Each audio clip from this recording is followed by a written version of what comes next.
Why it sucked to be a pirate in the golden age of piracy. Hey everyone. Tonight, we're drifting back to a time of cannon smoke, salt water, and men with suspiciously bad dental situations. You've seen the pirate movies. The dramatic sword fights, the clever treasure maps, the slightly over-the-top eyeliner. But tonight, we're not talking about the fantasy. We're looking at the reality. And reality was sticky, smelly, and full of scurvy. So, dim the lights. Settle under the blankets. And let's drift into the not-so-romantic world of pirates. Or, more specifically, why it absolutely sucked to be one during the so-called golden age of piracy. Which, frankly, was about as golden as a rusted bucket left out in the rain. Pirates, as you know, were not exactly welcome at dinner parties. They were hunted, despised, and occasionally romanticized, but only after they were safely dead. The Golden Age, roughly spanning from the 1650s to the 1730s, is when piracy reached its most chaotic form in the Atlantic and Caribbean. Think Blackbeard, and Bonnie, Charles Vane. The usual rogues gallery. But before we drift too far into individual names, let's talk about life aboard one of these ships. Because it was less swashbuckling freedom, and more confinement with 150 sweaty men who hadn't bathed in weeks. Which, to be clear, is not an atmosphere most travel brochures highlight. The food situation, for example, was catastrophic. The romanticized version suggests that pirates dined on roast meat and stolen wine. In reality, most meals consisted of hardtack. Hardtack was essentially flour and water baked into bricks. So hard that it could chip your teeth. Which was fine, because your teeth were probably rotting anyway. And if you were lucky, it wasn't filled with weevils. If you weren't lucky, well, you got a little extra protein. Water didn't fare much better. Stored in barrels, it turned slimy and green in just weeks. Most sailors preferred beer or rum, because at least that didn't develop a strange film on top. Of course, drinking nothing but rum leads to other problems, mainly that everyone was either hungover, drunk, or both. Which, oddly enough, was still preferable to sober dehydration. And then there was scurvy. Vitamin C deficiency. Gums rotting, teeth falling out, limbs swelling. You could spot a scurvy-ridden sailor by the smell alone. The cure, of course, was citrus. Lemons, limes, oranges. But pirates weren't exactly docking in Whole Foods. Supplies ran low, and men suffered. Some captains tried to enforce citrus rations. Others didn't bother. Either way, scurvy was the quiet executioner of the seas. And hygiene. Let's not forget hygiene. There were no showers.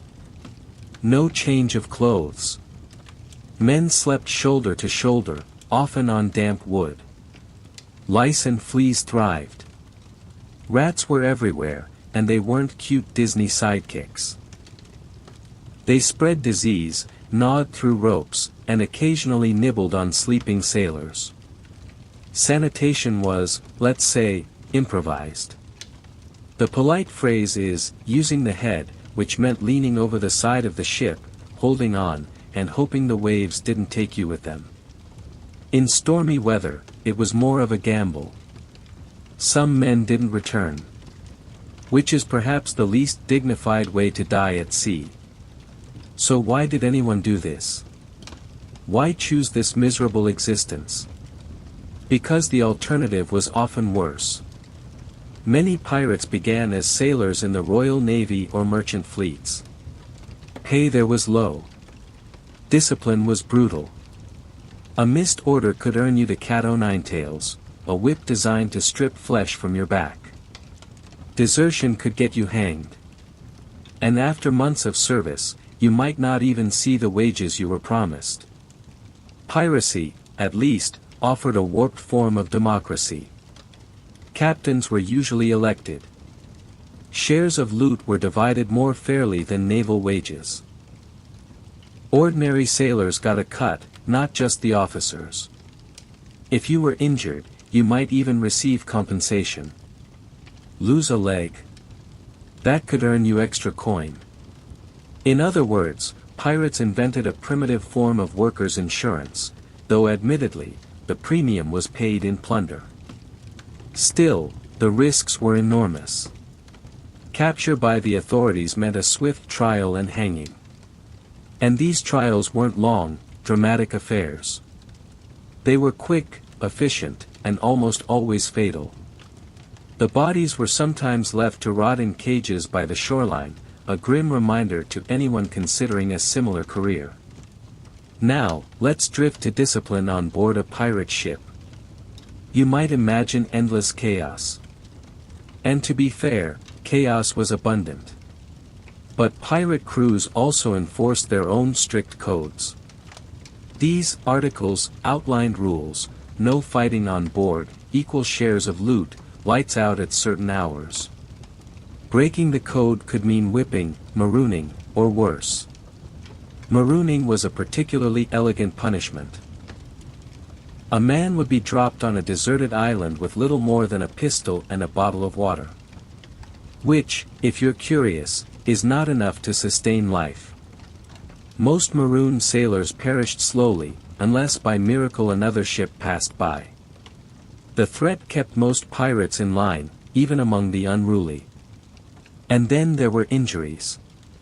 Battles at sea were not the neat, choreographed affairs you see in movies.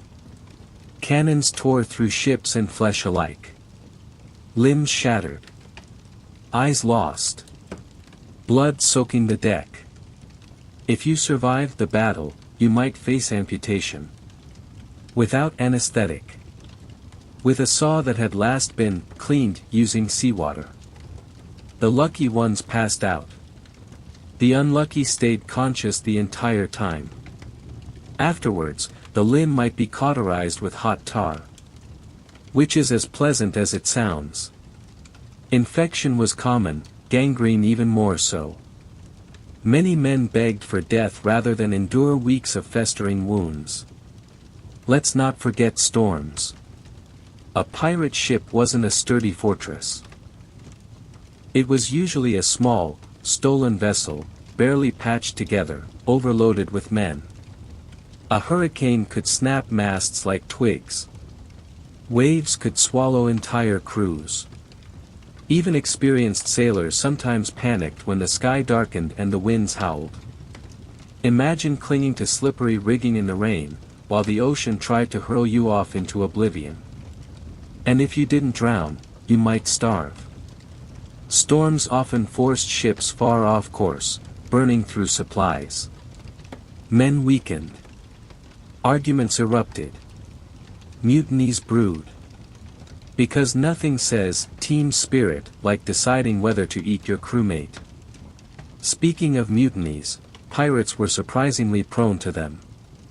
If a captain was too strict, too cowardly, or too reckless, the crew could vote to depose him. Sometimes peacefully. Often not. Captains were stabbed, shot, or quietly thrown overboard. Leadership was as fragile as the ship itself. And men, when cornered, could be ruthless.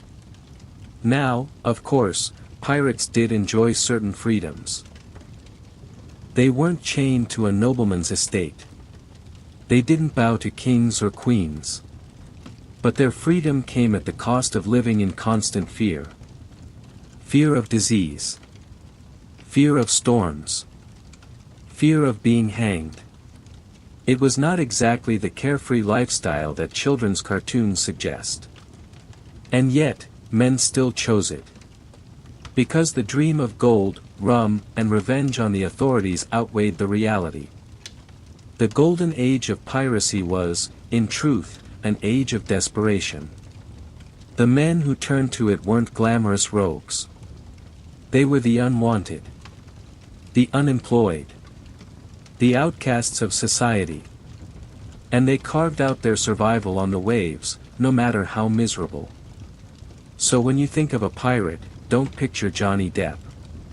Picture a half-starved, lice-infested sailor with missing teeth, infected wounds, and a smell you could detect 3 ships away. That, my friends, was the real pirate experience. And with that soft, salty note, let's drift gently toward another corner of history. Next, we'll wander into the personal disasters of Europe's most unfortunate royals. Because if anyone could rival pirates in terms of bad life choices, it was kings and queens.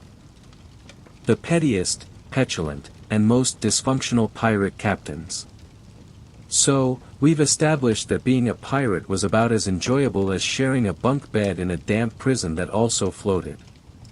But the misery wasn't only physical. Much of it came from the people in charge, pirate captains. Now, in theory, pirate captains were democratically elected. A charming little experiment in equality, centuries before modern democracy became fashionable. But in practice, many captains were disasters. A mix of vanity, paranoia, and the sort of decision-making you'd expect from a man who'd been drinking stale rum for breakfast for 15 years straight. Let's drift gently through some of these personalities. We'll start with Edward Teach, better known as Blackbeard. Now, his reputation is legendary. The wild beard, the burning fuses tucked under his hat so he looked like a demon rising from the underworld. Sailors supposedly fainted at the sight of him. But if you peel back the smoky theatrics, Blackbeard's style was less genius commander, and more community theater villain with a flair for the dramatic. He often avoided actual combat. Because of course he did. Why risk real injuries when you can just terrify people into surrendering? His beard wasn't a fashion choice.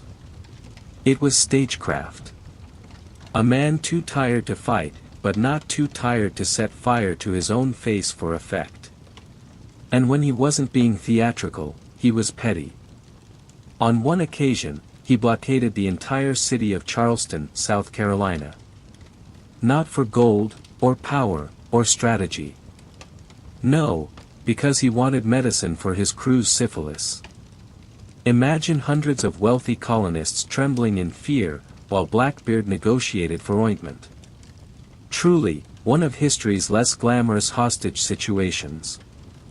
Then we have Charles Vane. Vane was notorious not for brilliance, but for his foul temper. He refused to fight unless he thought he could win easily. Which, for a pirate captain, is not exactly inspiring. His crew eventually grew tired of him and did what pirates often did in such cases, they voted him out. He was marooned. Left on a tiny island with almost nothing. He did escape, temporarily, but eventually he was captured and hanged. A fitting end for a man who, according to most accounts, managed to alienate nearly everyone he met. And then, of course, there was Calico Jack Rackham. Jack is remembered less for his accomplishments, which were minimal, and more for his fashion sense. His love of bright clothing earned him the nickname. But his career as a pirate captain? Let's call it underwhelming. He spent most of his time drunk, avoiding real danger. His biggest legacy is that his crew included 2 women, and Bonnie and Mary Red, who were far tougher and more competent than he was.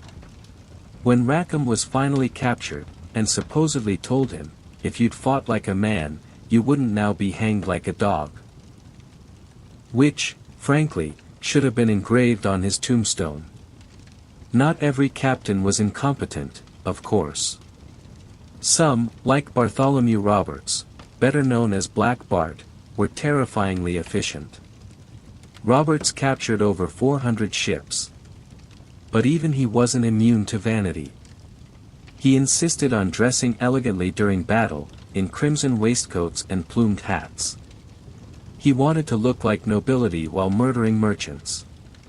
Because naturally, dignity matters most when firing cannons at innocent sailors. But vanity was often a pirate captain's downfall. Pride led to reckless decisions. Drama outweighed common sense. And the crews, already living in misery, were forced to endure their leaders' insecurities. Let's not forget the endless paranoia. Captains often suspected mutiny, sometimes correctly. A single bad week, storm, lost loot, spoiled food, and the crew might vote you out. Which is democracy, yes. But democracy with knives. So many captains ruled through a mix of fear and spectacle.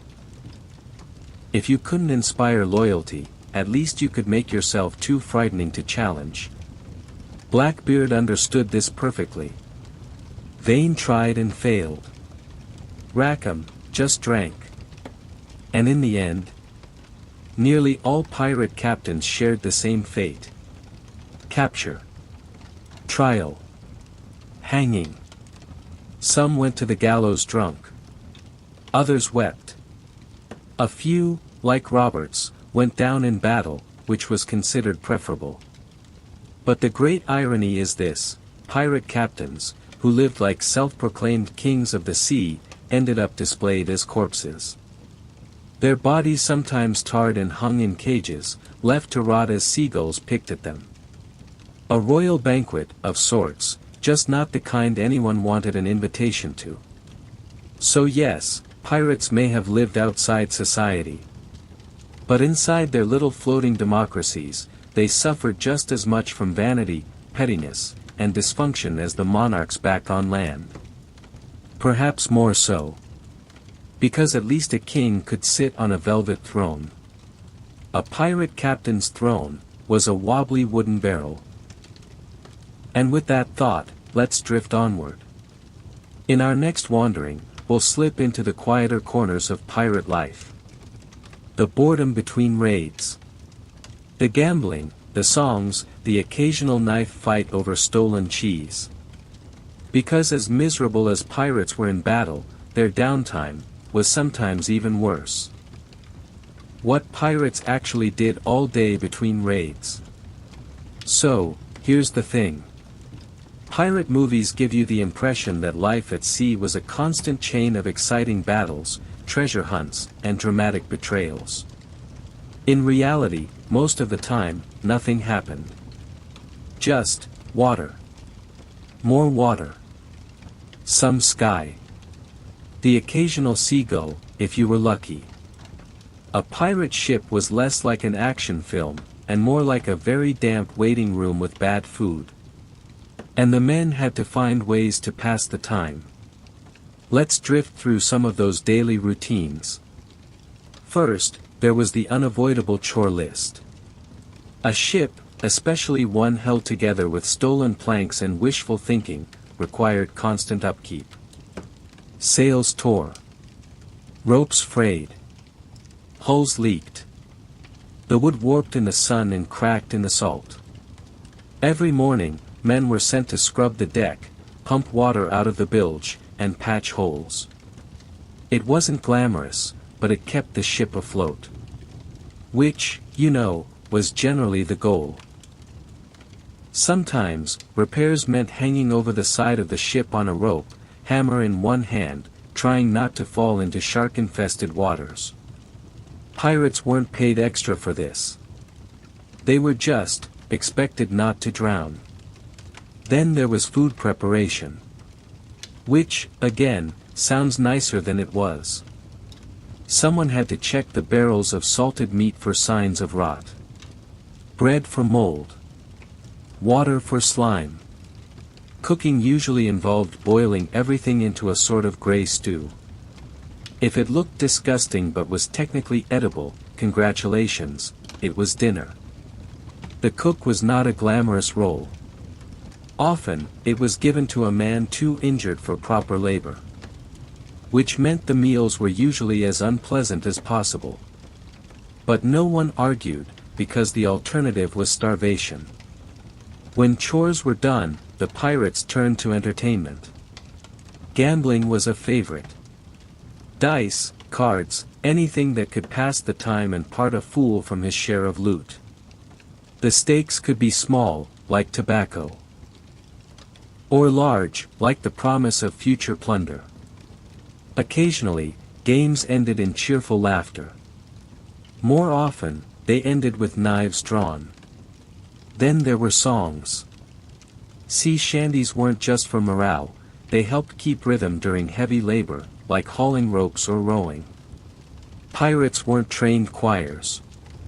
They shouted more than they sang. But a song kept the crew in unison, and prevented accidents. And in the evenings, it provided a rare scrap of camaraderie. Storytelling was another staple. Men told tales of past raids, embellished with every retelling until they barely resembled reality. Ghost stories were popular, especially on moonless nights. Because nothing helps you sleep better than imagining drowned sailors clawing their way back onto the deck. And of course, there were arguments. Pirates lived in close quarters. Privacy didn't exist. Every snore, every smell, every stolen ration could spark a quarrel. Sometimes it fizzled out. Sometimes it ended with a man stabbed and quietly tossed overboard. Democracy had its limits. A surprising amount of time was also spent negotiating. Not with outsiders, but within the crew itself. Remember, pirate ships ran on articles, written codes of conduct. But humans, being humans, argued about interpretations. How much loot did the carpenter get compared to the gunner? Did the lookout deserve a larger share for spotting a fat merchant ship? These debates could last hours, even days. In other words, pirates invented their own brand of labor disputes, centuries before unions.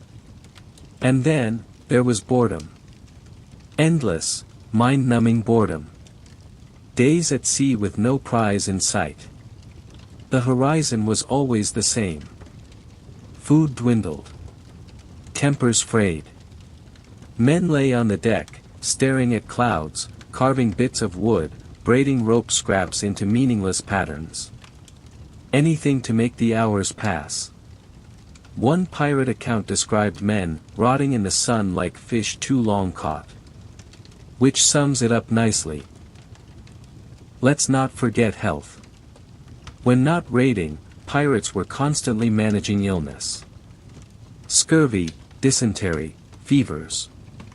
A man doubled over with cramps meant someone had to sit with him, mop his sweat, and occasionally dump him over the side when he didn't recover.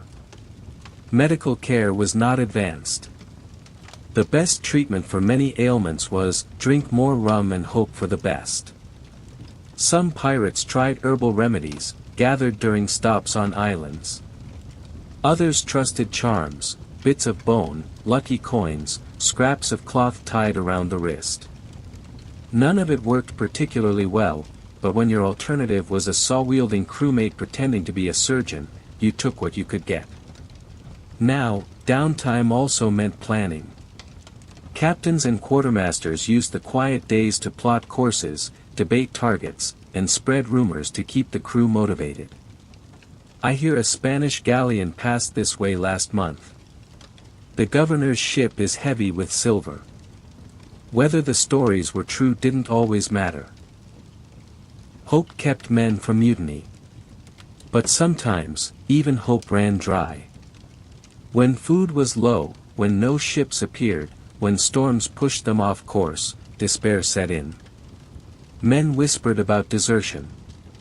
Sometimes they actually did it, slipping away at the next port. Pirate democracy gave them that choice. But it also gave the crew the right to maroon deserters as punishment. A sort of nautical peer pressure. Perhaps the strangest part of pirate downtime was the attempt to live normally. Some crews had musicians, playing fiddles or flutes. Men danced, badly, on swaying decks. Others played sports on beaches when they docked, rudimentary ball games, wrestling, running contests. In other words, even cutthroat criminals occasionally just wanted a picnic. And so, between the chaos of raids and the terror of storms, most pirate life was spent in long stretches of tedium. Work, bickering, gambling, singing, waiting. Like a floating prison where the guards were also prisoners. So next time you picture a pirate, don't imagine him leaping dramatically from ship to ship. Imagine him sitting cross-legged on deck, scratching at lice, humming tunelessly, and wondering if tonight's stew will taste any worse than yesterday's. And with that, let's gently shift course. In the next part, we'll drift into the endings, what actually happened when pirates were caught. Not the glamorous duels, but the trials, the hangings, and the bodies swinging in cages by the shore. Because nothing says bedtime quite like government-sponsored public executions. What happened to pirates after they were captured? So, after months or years of floating misery, drunken bickering, and the occasional unlucky raid, most pirates met the same ending. Not glorious. Not cinematic. Just captured, tried, and executed. Because piracy, while exciting in theory, was not a sustainable career path. Let's drift quietly through what actually happened when a pirate's luck ran out. First came the chase. Naval ships were bigger, faster, and better armed than most pirate vessels. Pirates could sometimes escape through shallow waters or clever tricks, but eventually, the law caught up. Once cornered, many pirates surrendered quickly. Others fought, but the outcome was usually the same. Wounded, tied, and dragged to the nearest port. And ports were not known for their mercy. The trial process was swift. Pirates were not entitled to drawn-out legal defenses. They were marched into court, usually in chains, and told their list of crimes. Attacking merchant ships. Stealing goods. Killing sailors. Technically, one act of piracy was enough to earn a death sentence. Many pirates had dozens. The courtroom wasn't grand. More like a plain hall, with a judge already impatient. Witnesses might testify, but honestly, pirates rarely stood a chance. The guilty verdict was a foregone conclusion. Even pirates knew it. Some tried pleading. Some blamed their captains. A few claimed they had been forced into piracy, pressed against their will. Occasionally, a sailor was spared for being young, or for providing useful testimony. But most were condemned. The sentence was hanging. Always hanging. It was considered the appropriate, almost symbolic punishment. Pirates had lived by the rope and sail, and they would die by a rope around their neck. The execution was not private. No, governments made sure of that. Pirates were paraded out for all to see. Crowds gathered. Families brought children, like it was a festival. A useful lesson in, don't become this man. The pirates themselves reacted in different ways. Some wept openly. Some cursed the authorities. Others, in a last burst of bravado, joked with the crowd. One pirate famously said, "This is a fine day to die," as if he were choosing the weather. But gallows humor rarely softened the reality. And then, the rope. A drop. A kick. Death, if quick, was a mercy. If not, the pirate strangled slowly, twitching for minutes while the crowd watched. Dignity was rare. But even death wasn't the end. Because governments wanted pirates to serve as eternal warnings. Many bodies were tarred, covered in pitch, and hung in iron cages, called gibbets. These were placed along busy harbors, where sailors couldn't miss them. Imagine walking to work each morning and passing the swinging corpse of a man you once knew, blackened and pecked by seagulls. That was the reality in places like London, Port Royal, and Charleston. Pirates became gruesome decorations, reminding everyone that rebellion had a price. Of course, not every pirate ended this way. A few accepted royal pardons. Governments occasionally offered amnesty to pirates willing to give up their trade. Some accepted, settling down as fishermen or merchants. But many returned to piracy anyway. Because once you tasted freedom, however miserable, it was hard to go back to scrubbing decks for pennies. A handful even lived long enough to retire quietly. Fading into obscurity. Changing names. Pretending they had been honest sailors all along. But these were rare exceptions. For most, the gallows awaited. Women pirates faced their own fates. And Bonnie and Mary Red, for example, were captured with Calico Jack Rackham. Jack was hanged quickly. But the women claimed pregnancy, what was known as pleading the belly. And the law, uncomfortable with executing unborn children, postponed their deaths. Mary Red died in prison of fever. And Bonnie simply vanished from the records. Rumors say her wealthy father pulled strings, securing her release. Others think she slipped away and lived quietly.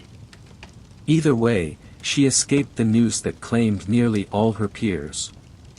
The executions, gruesome as they were, didn't actually stop piracy immediately. For decades, men still risked the rope for the slim chance of fortune.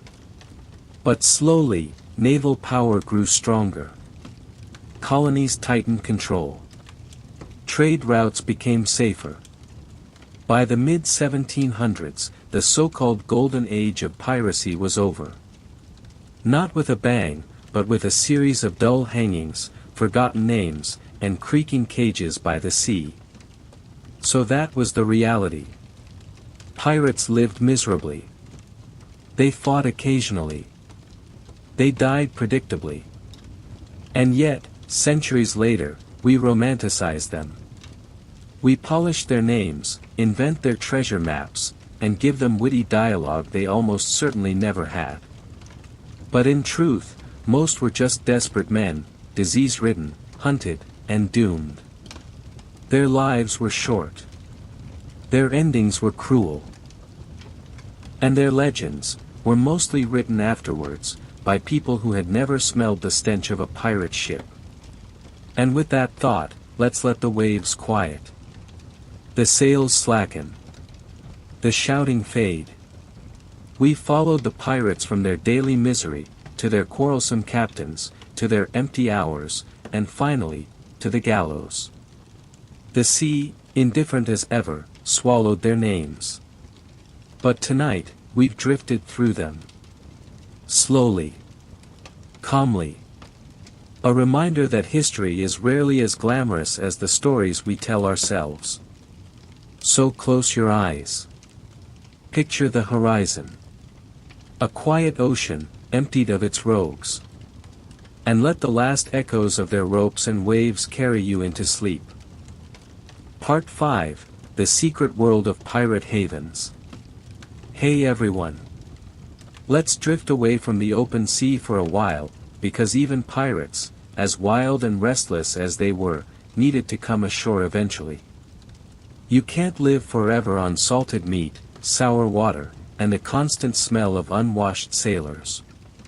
At some point, you had to find land, a roof, maybe a fresh shirt that didn't smell like bilge water. And so, the pirate havens. Strange places where law and order politely excuse themselves, leaving behind an atmosphere equal parts carnival, madhouse, and flea market. Let's start with Port Royal, Jamaica, because of course we must. In the late 1600s, Port Royal was booming. Ships from Spain, England, France, and beyond passed through, hauling sugar, rum, and slaves. But along with them came men who didn't quite belong anywhere, privateers, smugglers, and out-and-out pirates. Port Royal welcomed them with open arms, and very open taverns. Now, the city's clergy called it, the most wicked and sinful city in the world. Which, translated, meant, people were having fun, and not the polite kind. There were taverns on every corner, brothels on every street, and enough dice games to bankrupt a man in an evening. One observer claimed that half the houses were drinking dens. Which probably wasn't true, but if you had to pick a random door, the odds were good you'd find rum behind it.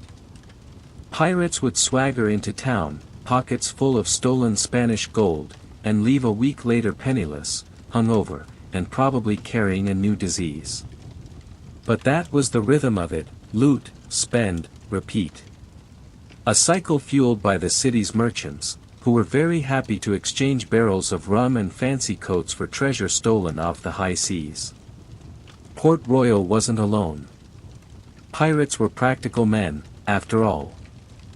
They needed places to repair ships, split loot, and hide from the authorities. So across the Caribbean, small islands became informal headquarters. A cove with good fresh water became a refueling station. A beach with wild pigs became a grocery store. And in some places, whole communities grew up around piracy. Take Nassau, on New Providence Island in the Bahamas. By the early 1700s, it was essentially the capital of piracy. Imagine a town with no taxes, no kings, and no navy. Just a loose collection of wooden shacks, where pirates came and went, trading stolen goods, drinking heavily, and occasionally holding something that looked suspiciously like a parliament. Some called it the Pirate Republic, and for a brief time, it worked. Captains like Benjamin Hornigold and later Charles Vane ruled the place as equals among equals. Decisions were made in drunken assemblies, where every man had a voice. It was democracy, if you stretched the definition and squinted a little. Of course, the Pirate Republic was doomed. Empires don't like losing control of their colonies to men who refuse to pay taxes. The British sent ships, soldiers, and eventually, a governor named Woodes Rogers, who promised either pardons or hangings. Pirates, being practical when cornered, mostly chose pardons. Nassau returned to being just another British outpost. But not all havens were so grand. Many were little more than hidden anchorages, where ships slipped in quietly, away from patrols. A sheltered lagoon here, a sandy spit there. Pirates would make fires on the beach, roast pigs, patch their sails, and gossip about which ports were safe, which navies were hunting, and which unlucky merchant ships might be sailing their way. Some of these hideouts became legendary. Places like Tortuga, an island off Haiti, swarmed with French buccaneers in the 1600s. It was rough, lawless, and constantly shifting hands between European powers who never seemed able to hold it. When pirates controlled it, Tortuga was alive with makeshift taverns, open markets for stolen goods, and a general sense that tomorrow didn't matter much if you could drink tonight. What's striking about these havens is how ordinary they often were. Pirates wanted what everyone else wanted: food, drink, women, and a place to rest. But they lived like men with no future. Few of them expected to see old age. So they spent with reckless joy. One Spanish observer complained that pirates threw away gold as if it were dust. And to be fair, gold dust was probably the cleaner option compared to what most of them handled on a daily basis. The havens also blurred the line between outlaw and respectable citizen. Merchants in places like Port Royal, Nassau, or Tortuga often got very rich selling supplies to pirates or fencing their stolen goods. A pirate captain could swagger into a tailor's shop and order the latest in European finery, paying with Spanish silver that had been on someone else's ship the day before. Nobody asked too many questions. Everyone needed money. Of course, the authorities pretended to be outraged. Governors wrote letters about stamping out piracy, kings and queens signed decrees, and naval officers set out with grand speeches about justice. But more often than not, those same officials were quietly taking a cut. Pirate havens flourished not because they were invisible, but because they were tolerated, until they became too embarrassing. The end usually came the same way: a naval crackdown, an earthquake, or simple decline. Port Royal was half destroyed in 1692, when the earth shook and much of the city slid straight into the sea. Nassau was crushed by British power. Tortuga eventually faded. But for a few decades, these places glowed like fever dreams. For pirates, they were more than just safe harbors. They were the closest thing to a home. A place where a thief could be treated like a king, where gold was freedom, and where tomorrow's hangman's noose felt very far away indeed. So when you picture the life of a pirate, don't just imagine the deck of a ship. Picture the taverns of Port Royal, the ramshackle huts of Nassau, the sandy beaches of Tortuga. Places filled with noise, filth, and laughter. Because for all their swagger at sea, it was on land, in those strange, fragile havens, that pirates really lived. Pirate life at sea. Let's step back aboard the ship now. Because, after all, that's where pirates spent most of their lives. And for all the romantic pictures of black flags and treasure chests, the truth of life at sea was far more ordinary, and far more exhausting. Imagine yourself waking up on a pirate ship. Not in some cozy hammock swinging gently with the waves, but crammed shoulder to shoulder with dozens of other men in the dark, stinking belly of the vessel. Air thick with sweat, damp clothes, and the unmistakable perfume of unwashed bodies.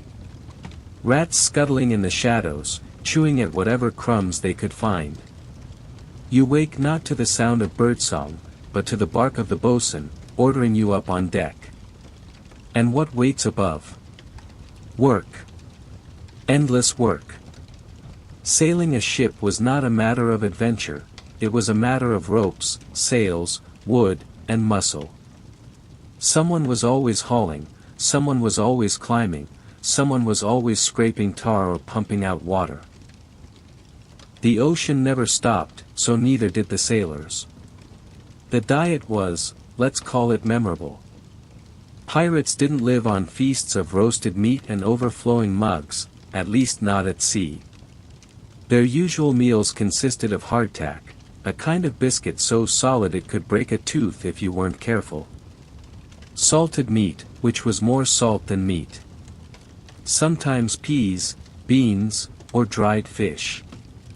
If they were lucky, maybe a bit of cheese. And to wash it all down, water stored in barrels that quickly went foul, or beer and rum, which at least masked the taste of decay. Fruit. Fresh vegetables. Almost unheard of, except immediately after raiding a merchant ship. Which meant that scurvy, the disease caused by lack of vitamin C, was a constant companion. Gums swelling, teeth falling out, bones aching. Pirates were fierce in battle, yes, but many were slowly rotting from the inside out. Hygiene. Practically non-existent. Bathing at sea wasn't common, and with limited fresh water, men prioritized drinking over washing. Clothes were worn until they fell apart. Hair grew wild. Skin burned and cracked in the sun. Lice and fleas were loyal crew members. Some ships did try to keep order, sweeping the decks, airing bedding, scrubbing with vinegar, but life remained grimy. And yet, for all that misery, pirate ships were strangely attractive compared to the navy or merchant service. Why? Because pirates had something sailors elsewhere rarely did, a say in their own lives. Unlike naval crews, where officers ruled with iron discipline, pirate crews operated by articles of agreement, a kind of contract every man signed when he joined. These articles set out the rules, how loot would be divided, what punishments would be given, and even who got compensation if they were injured. lose a leg in battle. You might receive 800 pieces of 8, while someone losing an arm might get 600. Crude insurance, but insurance nonetheless. Loot, when captured, wasn't handed straight to a captain. It was divided according to shares. The captain usually got 2 shares, the quartermaster maybe 1.5, but ordinary sailors received nearly the same. Compare that to a navy, where officers took almost everything and left the crew with scraps. Pirates were thieves, but thieves with a sense of fairness, at least among themselves. Daily life included more than just toil. There was music, fiddles, drums, flutes cobbled from scraps of wood. There were games, dice, cards, and rough wrestling matches. There was storytelling, boasting, and sometimes just staring at the endless horizon in silence. And, of course, there was rum. Lots of rum. A measure was often given daily, though diluted with water into grog. Drink kept morale up, though it also fueled quarrels. Discipline was enforced, but in peculiar ways. Captains were not absolute monarchs. They were elected, and if they lost the confidence of the crew, they could be replaced. The quartermaster often held more day-to-day authority, settling disputes, managing supplies, and ensuring no man was cheated. Punishments existed, whipping, marooning, even death for betrayal, but pirates were surprisingly democratic. Of course, the work was not just about sailing smoothly under blue skies. Storms were constant threats. A sudden squall could tear sails, snap masts, or throw men overboard. Pirates had no radios, no forecasts, only the changing color of clouds and the rise of the wind. In a storm, survival meant every man straining at ropes, praying the timbers held, and cursing the sea with every wave that crashed across the deck. And then, there were battles. A merchant ship spotted on the horizon meant tension and excitement. The crew would ready weapons, muskets, pistols, cutlasses, and cannons if they had them. Smoke, noise, chaos. Pirates preferred intimidation to bloodshed. Raising the black flag, firing warning shots, screaming threats. Many merchant crews surrendered without a fight. But when they resisted, violence was sudden and brutal. Yet between those bursts of action, pirate life was mostly waiting. Days upon days with nothing but sea and sky. Time dragging, boredom gnawing. Men stared at the waves, sang to pass the hours, argued over nonsense, and dreamed about what they'd do with their next haul of treasure, money that, more often than not, would vanish in a week of drinking ashore. And in that strange mix, filth, freedom, danger, and democracy, pirates created their own little worlds. Floating republics where outcasts found dignity, even if only for a short while. Because make no mistake, pirate life was not long. Disease, storms, battles, and hangings claimed most before 40. But for those brief years, they lived with a freedom few men of their time could imagine. So when we think of pirates, don't just picture the flutter of the Jolly Roger. Picture the endless scraping of decks, the stink of rotten food, the laughter over dice games, the rum-soaked songs drifting into the night. Because that was pirate life at sea, harsh, fleeting, but strangely human.